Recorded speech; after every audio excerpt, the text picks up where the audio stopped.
আসসালামু আলাইকুম প্রিয় দর্শক, আমরা বেগুন ক্ষেতের এই পর্যায়ে যে কাজগুলো করব সেগুলো আপনাদের সাথে শেয়ার করি যাতে আপনাদের উপকারে লাগে। বরাবরই আমাদের অ্যাগ্রোমার্ট প্রজেক্টে যে বেগুন চাষ করা হয় সেখানে আমরা সর্বোচ্চ ফলন পেয়ে থাকি এবং খুবই গুণগত মানসম্পন্ন যে বেগুন, কালার, সাইজ সব কিছু মিলিয়ে আমাদের বেগুনটি বাজারে সেরে থাকে। এর অন্যতম কারণ হচ্ছে আমরা বেগুনগুলোকে খুব যত্ন সহকারে চাষবাস করে থাকি। আপনারা দেখতে পাচ্ছেন যে আমরা কুশি ভাঙছি।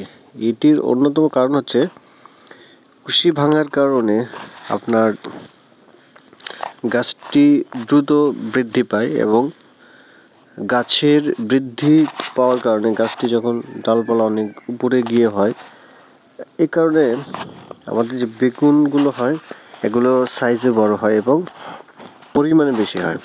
আর যদি নিচের কুশি রাখা হয় সেক্ষেত্রে গাছটা ছোটোকালেই অনেক ঝোপালো হয়ে যায়।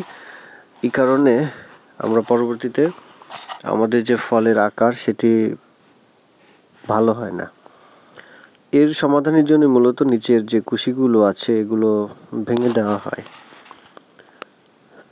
আপনারা নিশ্চয়ই বুঝতে পেরেছেন যে আমাদের কুশি ভাঙার যে অন্যতম কারণ এটি।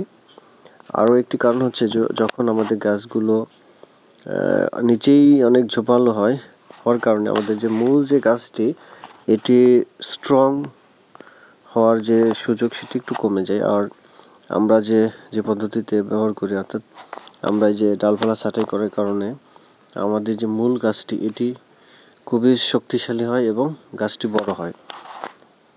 এই কারণে আমাদের যে পরবর্তীতে আমাদের গাছে যে ফল সেটি বেশি হয় এবং পরিমাণে, এবং ফলের যে কোয়ালিটির সেটিও ভালো হয়।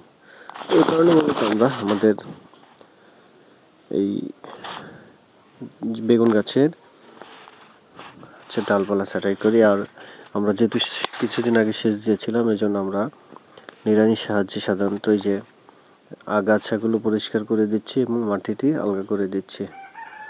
তো সকলে ভালো থাকবেন। আশা করি আমাদের এই খুঁটিনাটি বিষয়গুলো জেনে আপনাদের উপকারে আসছে। সকলে আমাদের জন্য দোয়া করবেন। সকলে ভালো থাকবেন। আসসালামু আলাইকুম ওয়া রাহমাতুল্লাহি।